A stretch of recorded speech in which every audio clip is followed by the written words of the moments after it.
The fastest way to discover someone's true character is to give them the power to decide what your hard work is worth. Rain hammered the roof of Whitman Foods Logistics on the outskirts of Cleveland, Ohio, as emergency alarms echoed through the enormous refrigerated distribution center. Forklifts stood motionless beneath rows of bright industrial lights, while anxious supervisors hurried from one control panel to another, watching digital temperature displays rise one alarming degree at a time. Every passing minute threatened thousands of pounds of fresh food waiting inside towering cold storage rooms, and every delay meant another shipment that might never reach grocery stores across the Midwest on time. Engineers gathered around flashing monitors, speaking over one another as expensive diagnostic equipment produced nothing but frustration. Then someone quietly mentioned the name of a local technician who had solved impossible industrial failures before. 40 minutes later, an aging blue pickup truck rolled into the loading yard. Caleb Morgan stepped out wearing worn work boots, faded blue jeans, and a weathered denim work jacket, still carrying the scent of machine oil from his previous repair. His dark brown hair was damp from the relentless rain, and his strong, angular face carried the calm confidence of a man who had learned long ago that panic never repaired broken machinery. He did not ask who owned the company. He did not ask how much money was at stake. He simply picked up his heavy toolbox and asked one quiet question. "Where is the mechanical room?" A maintenance supervisor hurried him inside as freezing air mixed with the sharp smell of electrical equipment and chilled steel. Caleb knelt beside the silent refrigeration compressors, resting one steady hand against a vibrating pipe while carefully listening to the rhythm hidden beneath the noise. His eyes moved slowly across pressure gauges, relay panels, and coolant lines before stopping on a damaged sensor that every expensive consultant had overlooked. Without dramatic speeches or unnecessary confidence, he replaced a failed relay, recalibrated the pressure sequence, reset the emergency controller, and stepped back. A low mechanical hum spread through the building. Seconds later, compressor after compressor awakened in perfect order. Cold air rushed through the warehouse once again. Employees released long breaths they had not realized they were holding. One warehouse worker smiled quietly and whispered, "He saved everything." Caleb simply packed away his tools as though he had completed another ordinary day of honest work. Upstairs, behind walls of polished glass overlooking the entire operation, Aubrey Whitman waited inside a modern executive office dressed in an elegant white business suit that reflected the soft light pouring through floor-to-ceiling windows. At 29 years old, she had built a reputation for making difficult decisions without hesitation, and every executive around her admired the confidence that had transformed the family company into one of Ohio's fastest-growing logistics businesses. When Caleb placed the signed invoice on her desk, she reviewed it for only a few silent seconds. "This emergency rate exceeds our approved contractor schedule," she said calmly without looking up. Caleb remained respectful. "Your maintenance manager authorized the emergency service before I arrived. The agreement includes after-hours pricing." Aubrey folded the invoice neatly and slid it back across the polished desk. "Accounting will issue half. That is the final amount." The room fell completely silent. Rain continued tapping softly against the glass while trucks outside slowly resumed loading the very shipments Caleb had protected. He looked at the invoice, then at the woman across the desk, but no anger crossed his face. "Ma'am," he said quietly, "I always keep my word because my daughter is watching the kind of man I choose to become. I hope one day your company values promises the same way." He picked up the unpaid invoice, thanked her politely for her time, and walked toward the elevator without another word, leaving behind a silence that somehow weighed far more than any argument ever could. The rain had stopped by the time Caleb Morgan turned onto the quiet street, where his small white house stood beneath tall maple trees that had weathered more seasons than he cared to count. The old pickup truck rattled gently into the driveway before the engine fell silent. For a few moments he remained behind the steering wheel, looking at the folded invoice resting on the passenger seat beside his weathered toolbox. It was still the same invoice carrying the same promise that had not been honored. He slowly picked it up, folded it once more with careful hands, and slipped it into a worn leather folder before stepping out of the truck. The front porch light flicked on almost immediately. The front door opened, and 9-year-old Emma ran outside wearing a blue sweater that looked one size too large and a smile that somehow made every difficult day feel smaller. "Daddy, you are home," she called happily. Caleb smiled as he climbed the porch steps. "I told you I would not miss dinner." Emma wrapped her arms around him without asking how much money he had earned or whether the job had gone well. Children often understood love better than adults understood success. Inside the modest house, the comforting aroma of chicken noodle soup filled the kitchen. Family photographs rested on wooden shelves, showing happier years, birthdays, camping trips, and quiet afternoons that reminded Caleb why every sacrifice had been worth making. Emma carried 2 bowls to the table while Caleb washed the grease from his hands at the sink. "Did you fix the big building?" she asked as they sat together. Caleb nodded gently. "Everything was working again before I left." Her eyes sparkled with pride. "I knew you could do it." He smiled, but said nothing about the unpaid balance. For a while they simply shared dinner, laughing about Emma's science project and the stray cat that had visited the backyard again that morning. The simple conversation brought more peace than any expensive office ever could. When dinner ended, Emma noticed the leather folder lying beside Caleb's jacket. "Did they pay you today?" she asked quietly. Caleb opened the folder and removed the check. It was exactly half of what had been agreed upon. Emma studied his face before looking back at the amount. "Is something wrong?" she whispered. Caleb rested the check on the table without frustration. "Sometimes people make decisions that disappoint us," he answered calmly. "But we never allow someone else's decision to decide the kind of people we become." Emma frowned thoughtfully. "Are you going to be angry?" Caleb slowly shook his head. Being angry would only make tonight heavier. Tomorrow still needs a father who gets up early, goes to work, and keeps his promises. Emma reached across the table and gently squeezed his hand. "I like that, father." Caleb laughed softly, his eyes warming with quiet gratitude. Later that evening, after Emma had gone upstairs to finish her homework, Caleb stood alone beside the kitchen window looking out into the peaceful neighborhood. He carefully placed the unpaid invoice inside a small wooden drawer instead of throwing it away. It was not an act of bitterness. It was simply a reminder that unfinished stories often returned when people least expected them. Far across Cleveland, lights still glowed inside the executive offices of Whitman Foods Logistics as Aubrey Whitman reviewed another successful business report, completely unaware that the smallest decision she had made all week was quietly moving toward becoming the most important lesson of her career. 3 days later, the elegant ballroom of the Lakeside Commerce Center shimmered beneath crystal chandeliers as business owners, investors, and community leaders gathered for an annual appreciation dinner celebrating local companies and skilled trades that had helped strengthen Cleveland's growing economy. Caleb Morgan had not planned to attend until the owner of a neighborhood bakery insisted that he accept the invitation after repairing their industrial ovens without charging for extra weekend hours. Emma had smiled as she helped him button the only navy blue dress shirt hanging in his closet. "You always tell me that showing respect starts with showing up," she had said. Caleb could not argue with his own lesson, so he quietly drove downtown after finishing another long day of repairs. The ballroom buzzed with polished conversations about quarterly profits, expansion projects, and investment opportunities while waiters carried trays of coffee and sparkling water between groups of guests dressed in expensive tailored suits. Caleb accepted a simple cup of coffee and stood comfortably near the back of the room, never trying to become the center of attention. Across the ballroom, Aubrey Whitman entered alongside members of her executive leadership team. Her elegant white business suit reflected the warm light hanging above the marble floor as executives greeted her with admiration and firm handshakes. She smiled politely, discussing new distribution contracts and future growth plans with the confidence that had become second nature. As she turned toward another conversation, her eyes briefly met Caleb's from across the room. Neither spoke. One investor standing beside Aubrey noticed the glance. "Do you know him?" he asked casually. Aubrey answered without much thought. "He is an independent contractor who worked on one of our emergency service calls." Another executive laughed softly. "The fellow with the expensive invoice?" A third businessman raised an eyebrow. "Some people think changing a few parts makes them worth executive rates." Quiet laughter spread through the small circle.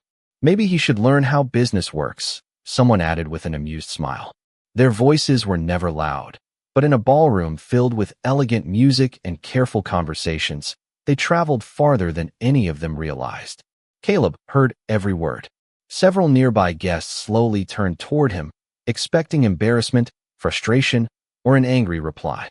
Instead, Caleb calmly placed his untouched coffee on a nearby table and walked toward the group with measured steps. His expression remained peaceful. "Good evening," he said warmly. The laughter stopped immediately. No one answered at first. Caleb looked respectfully from one face to another before his eyes rested briefly on Aubrey. "You are right about one thing," he said quietly. "Business matters." The group listened without interruption. But when people stop honoring their promises, business slowly stops deserving trust. Nobody spoke. Even the soft piano music seemed distant for a moment. Caleb continued with the same calm voice. "I repaired that warehouse because hundreds of families depended on those shipments arriving safely. I never repaired it because I expected applause."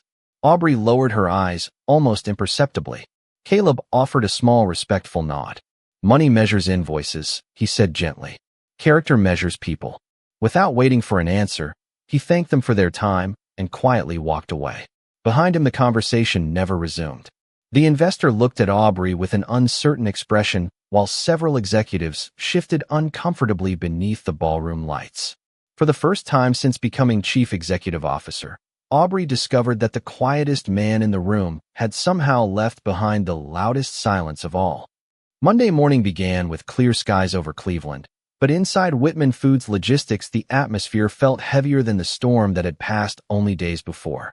Before sunrise, delivery trucks already stretched across the loading yard waiting for refrigerated shipments scheduled to leave before 6:30.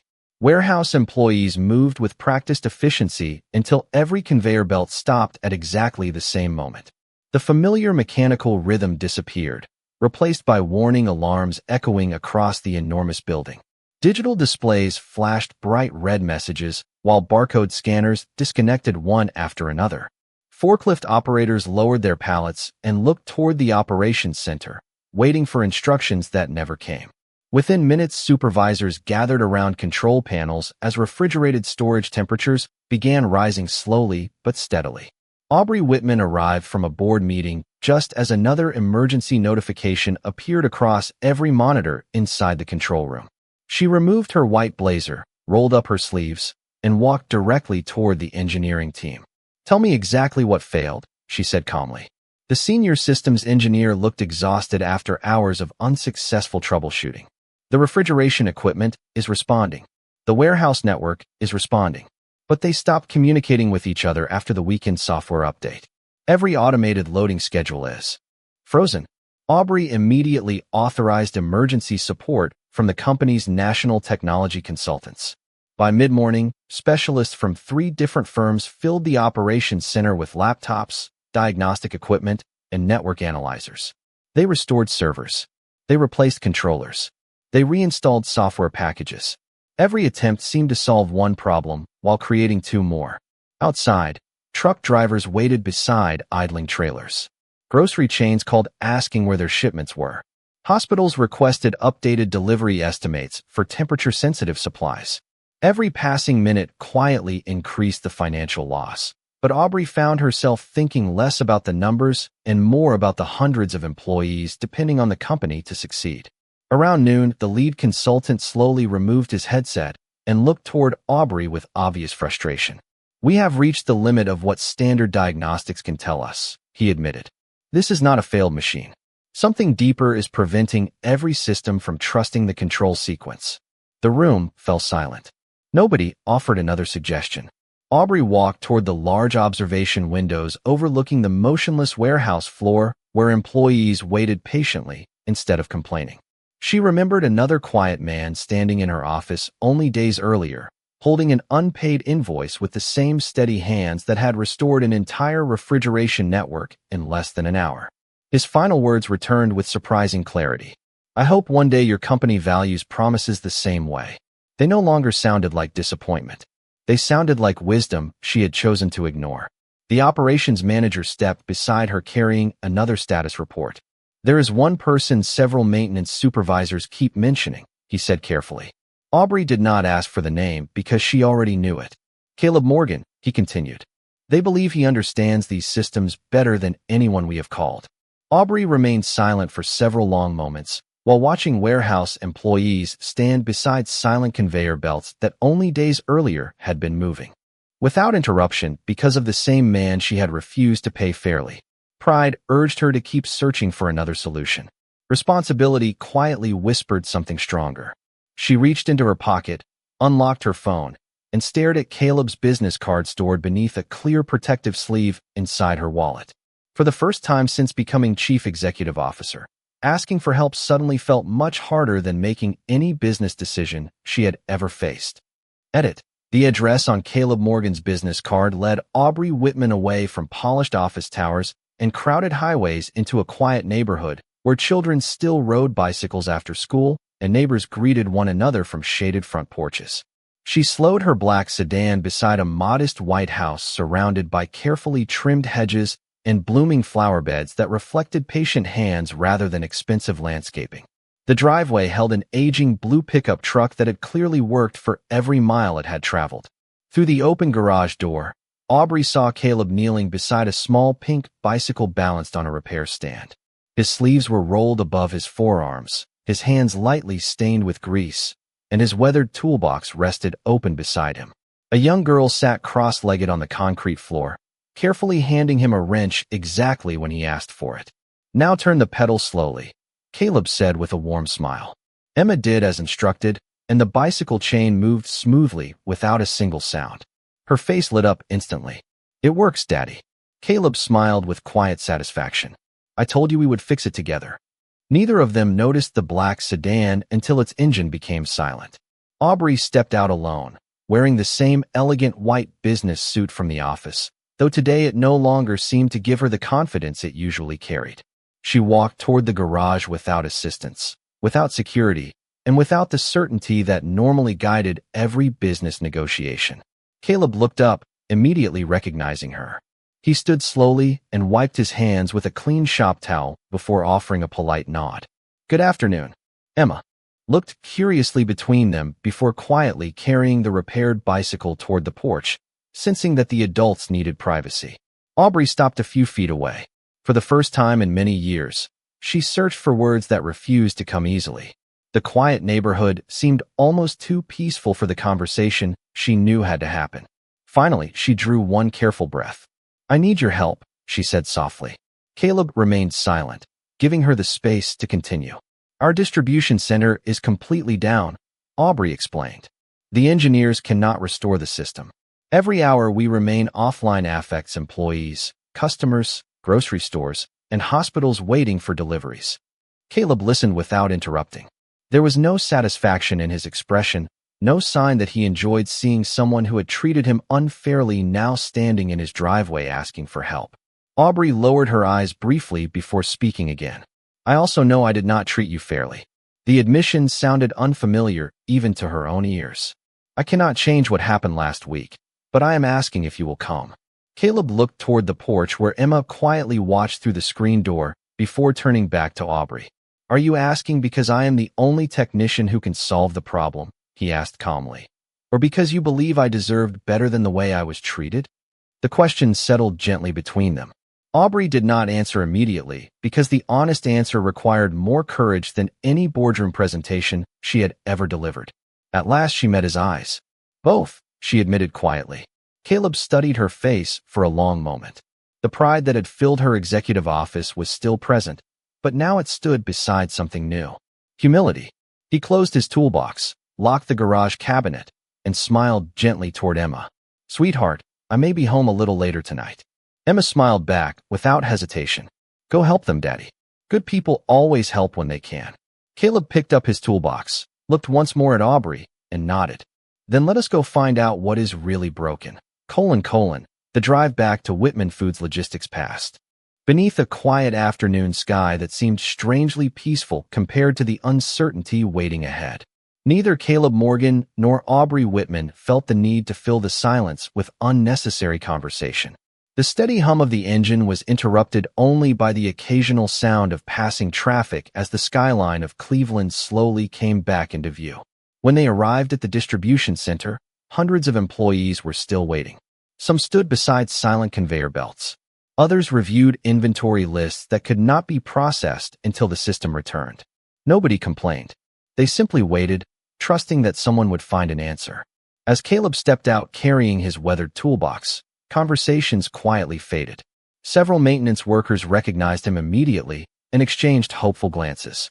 Aubrey walked beside him through the warehouse until they reached the operations control room, where engineers, consultants, and department managers turned toward the doorway almost at the same moment. "Everything you requested is available," Aubrey said softly. "Every report, every system log, every controller." Caleb nodded with appreciation before placing his toolbox on a nearby workbench. Surprisingly, he did not open it. Instead, he slowly turned toward Aubrey. "Before I begin," he said calmly, "there is something more important than the equipment that needs attention." The room became completely still. One consultant glanced toward the silent control panels, while another expected Caleb to begin discussing software failures. Instead, Caleb looked directly at Aubrey with the same respectful composure he had carried from the beginning. "Machines stop working for many reasons," he said quietly. "But organizations begin falling apart when people stop trusting one another."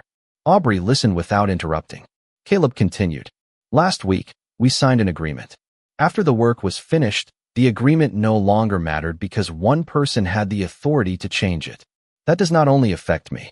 It teaches every mechanic, every electrician, every cleaner, every delivery driver, and every contractor that their word carries less value than someone else's title."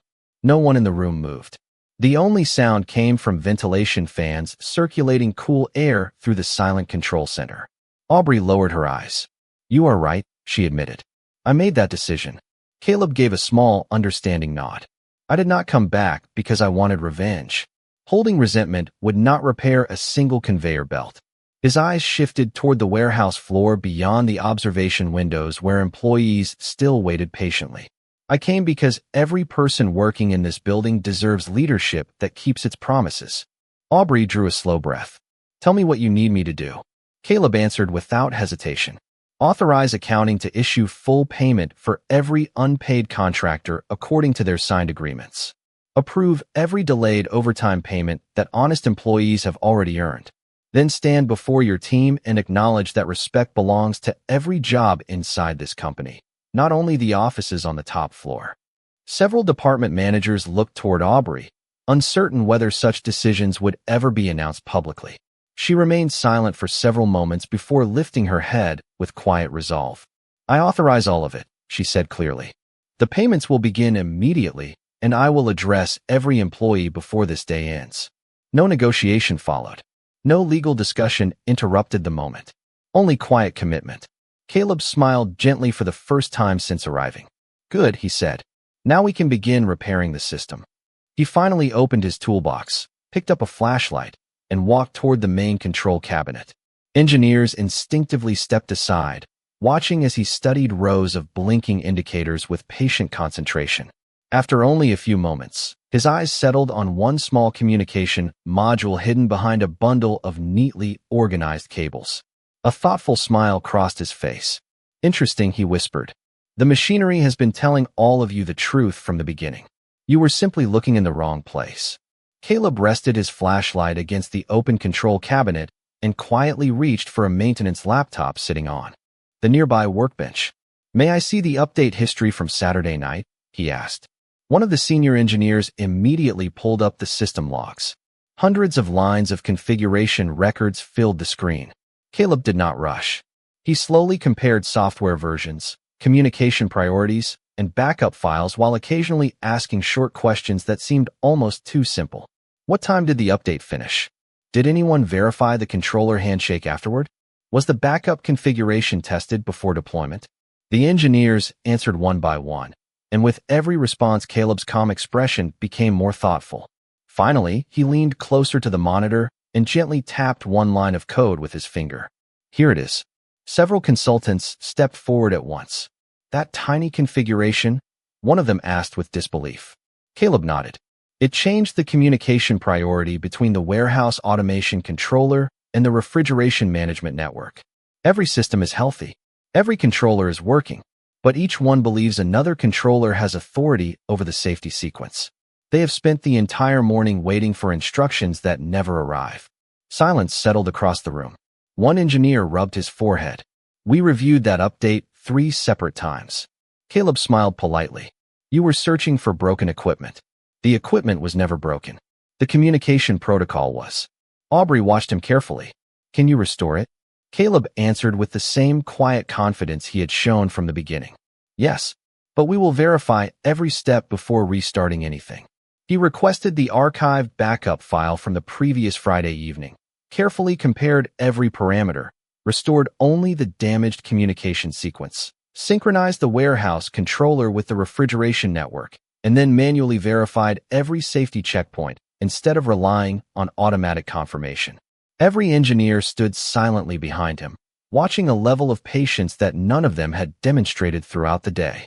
One consultant finally asked the question everyone had been wondering. Where did you learn to do this? Caleb never stopped working.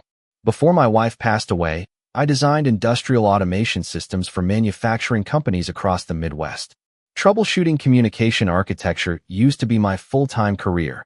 The consultant looked genuinely surprised. With your experience, you could be leading an engineering division somewhere.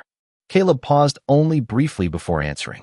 My daughter needed a father who came home every evening more than another company needed another executive. No one replied. The control room became almost perfectly still. Aubrey lowered her eyes for a moment as those words settled quietly into her heart. Caleb completed the final verification checklist, looked once more across every diagnostic screen, and rested one hand above the restart control. Everyone ready? Heads nodded around the room. He pressed the confirmation key. For several long seconds, nothing happened. Then a single compressor started. Moments later, another joined it. Conveyor motors awakened in sequence across the warehouse floor. Barcode scanners reconnected. Temperature displays turned green one after another. Digital shipping schedules reappeared across every monitor. Through the observation windows, employees looked up in amazement as the entire distribution center gradually came back to life exactly as it had before the failure. Nobody cheered immediately. They simply watched in respectful silence as Caleb quietly disconnected the maintenance laptop, closed the control cabinet, and placed every tool back into its proper place inside his worn toolbox. He showed no excitement, no desire for recognition, only the peaceful satisfaction of a man who believed that doing the job well would always matter more than receiving credit for it. Aubrey remained standing only a few feet away, realizing that the greatest expertise she had ever witnessed arrived without arrogance, and the strongest leader in the building had never once needed to remind anyone of his title. The first sound was not celebration. It was relief. One by one, employees returned to their stations as conveyor belts carried refrigerated shipments toward waiting trailers and forklifts, rolled carefully through the warehouse once again. The steady rhythm of honest work slowly replaced the anxious silence that had filled the building all morning. A few workers looked toward Caleb Morgan with quiet appreciation, but he simply smiled politely and continued organizing his tools as though nothing extraordinary had happened. He believed that the best work rarely needed an audience. Aubrey Whitman remained standing near the observation windows overlooking the warehouse floor, watching the man she had underestimated only days before. She had spent years believing that leadership was measured by authority, financial success, and the confidence to make difficult decisions without hesitation. Yet everything she had witnessed during the past hour challenged that belief. Caleb had entered the building without demanding recognition. He had solved the crisis without humiliating anyone. He had corrected experienced engineers without making them feel small.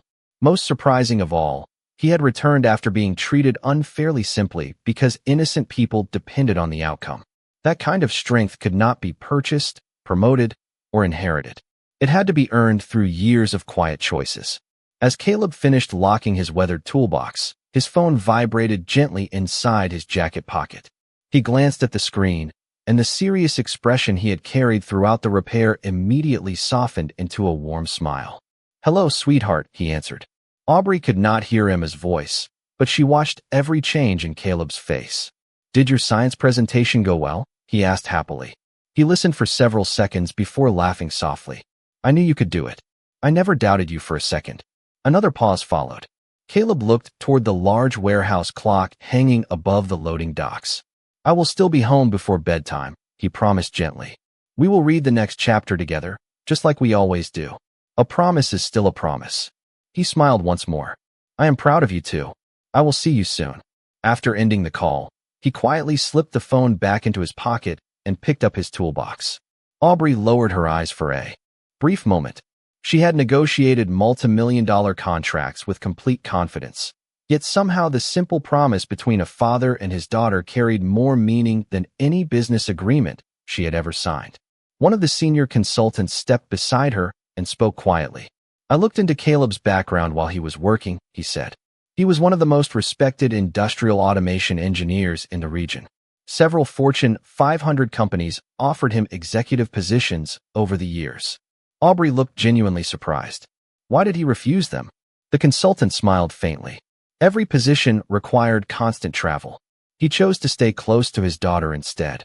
Aubrey turned her eyes back toward Caleb, who had paused to patiently explain a pressure sensor to one of the younger maintenance technicians before preparing to leave.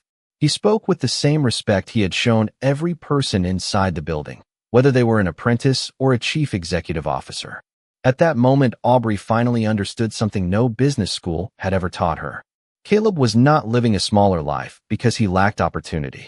He was living the life he believed mattered most. The wealth he carried could not be measured in salary, stock options, or corporate titles. It lived in trust, promises kept, and the quiet dignity that followed him wherever he went. Aubrey drew one steady breath and made a decision that would change not only her company, but also the way she measured success for the rest of her life. She turned toward the operations manager and said quietly, "Please gather everyone. There is something I need to say before Mr. Morgan leaves." Late afternoon sunlight streamed through the towering warehouse doors, casting long golden reflections across the polished concrete floor as the final delayed truck slowly pulled away from the loading dock. The crisis had ended, but an unexpected silence settled over the entire distribution center. At the request of the operations manager, employees gradually gathered near the central loading area. Forklift operators switched off their engines. Engineers stepped away from their computer stations. Office staff stood beside warehouse crews without concern for titles or departments. Everyone quietly waited. Aubrey Whitman walked onto the small platform overlooking the warehouse floor with a single sheet of paper in her hand. She looked across the faces of the people who had trusted her leadership for years before carefully folding the paper in half and setting it aside.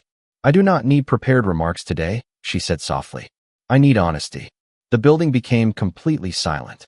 Aubrey looked toward Caleb Morgan, who stood near the back of the gathering with his weathered toolbox resting beside his boots. He made no effort to move forward. He seemed perfectly comfortable remaining unnoticed. Aubrey drew one steady breath. "Last week, I made a decision that honored policy instead of integrity," she began. "A signed agreement was placed on my desk, and I chose convenience over fairness.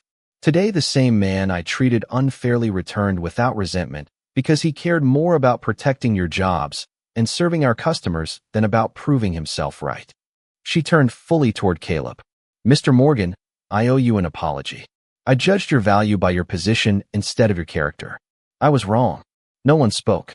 The only sound came from the distant hum of refrigeration units that Caleb had quietly restored only hours earlier.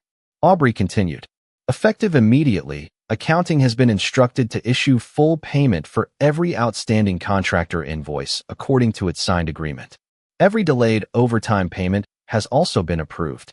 From this day forward, respect will not depend upon a title inside this company. It will depend upon the honesty, effort, and dignity each person brings to work every day." Several employees exchanged emotional glances while others quietly smiled. Aubrey stepped down from the platform carrying a sealed envelope and stopped in front of Caleb. "This contains the remaining payment we owed you, along with interest and a written apology on behalf of Whitman Foods Logistics." Caleb accepted the envelope with both hands, but made no effort to open it.